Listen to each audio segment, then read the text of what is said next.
The French debt crisis reminds us that gradualism never works, that statism always ends in ruin, and that those countries that bet on more government and higher taxes always end in stagnation, risk of default, and social unrest. France's government debt to GDP exceeds 114%. However, unfunded committed pension liabilities reach 400% of GDP, according to Eurostat. The fiscal deficit announced for this year is 5.4%, but market consensus maintains an expectation of 5.8%. The 5-year credit default risk has risen by 20% in 12 months. The yield on French 2-year debt exceeds that of Spain, Italy, and Greece, and its risk premium to Germany has reached 80 basis points, 20 above that of Spain. The problem in the euro area is that all the mainstream claps when a government inflates GDP with massive government spending and public sector jobs, as well as immigration, disguising persistent fiscal imbalances and declining productivity growth. Furthermore, Keynesian analysts ignore the crowding out of the private sector and the harmful impact of high taxes on long-term public accounts sustainability. I am old enough to remember when the mainstream media hailed Greece as the engine of growth in the Eurozone when it was bloating GDP with massive government spending and public sector jobs. Greece was hailed as safeguarding high economic growth and leading the euro area recovery in 2005 and 2006 by the IMF and the European Commission publications. Headlines and policy reports widely acknowledged Greece's economic achievements as an example of strong leadership within the euro area. We all know what happened in 2008. We cannot forget that the European Central Bank has been instrumental in creating the perverse incentives for politicians to maintain and increase elevated spending and fiscal imbalances. The European Central Bank, ECB, has, over the past decade, deployed a policy toolkit of unprecedented scale, including repeated rate cuts, negative nominal rates, the controversial anti-fragmentation tool, and de facto debt monetization, designed to safeguard the Eurozone's stability.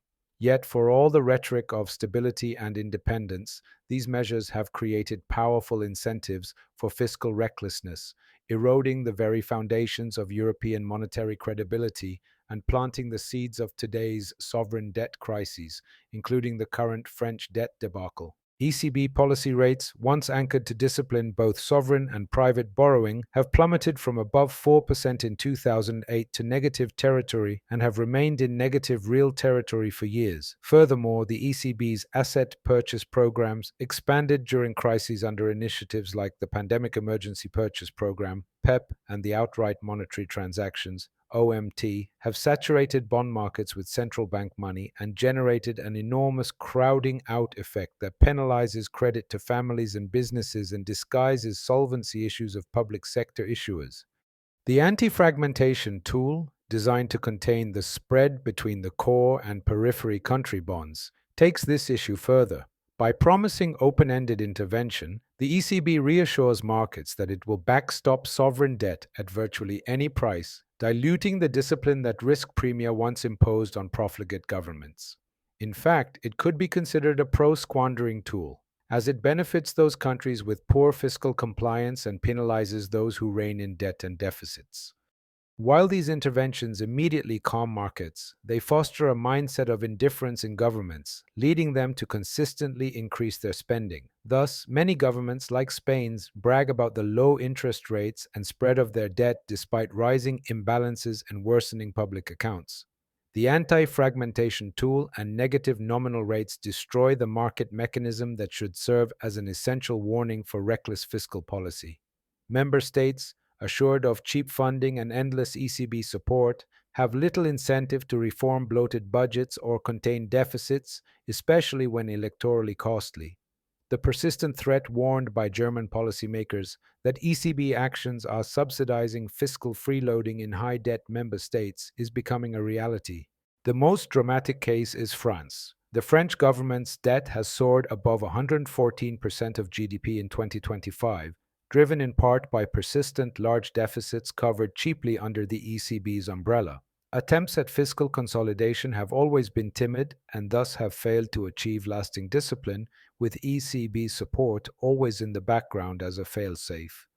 The result is a mounting sovereign risk premium.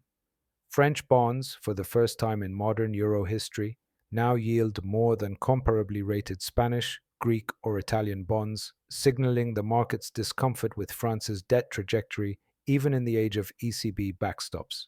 The fact that this rise in spreads happens in the middle of a large stimulus plan, Next Generation EU, and rate cuts is even more alarming.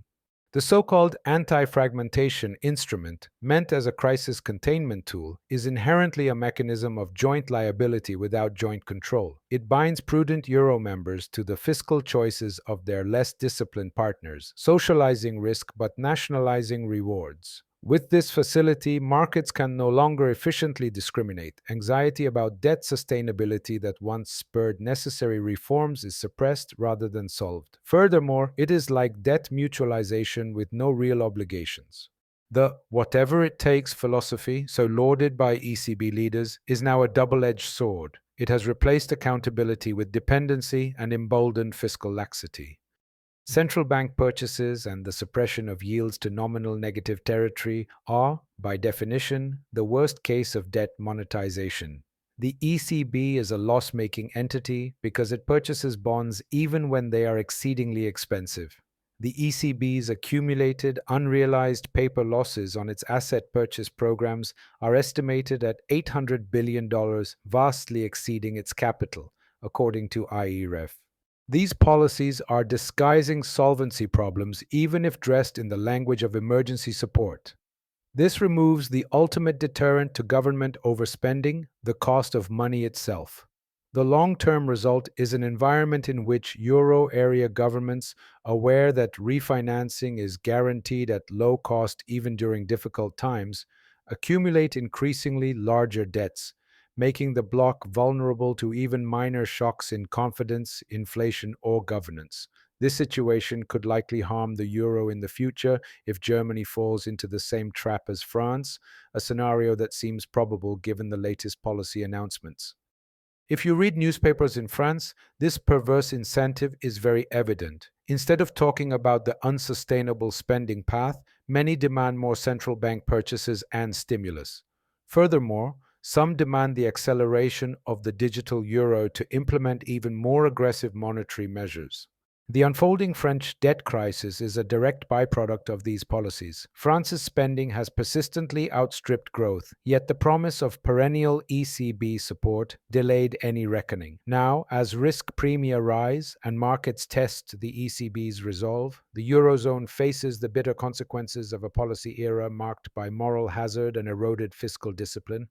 While ECB activism may buy temporary stability, its long-term cost is clear: higher debts, private sector weakening, currency debasement, and the erosion of incentives for responsible policymaking. Unless Europe rethinks its reliance on central bank eternal stimuli and restores mechanisms for market discipline, today's French crisis may be only one of many fiscal storms ahead. The success of the euro as a reserve currency was based on the pillar of fiscal prudence and responsibility.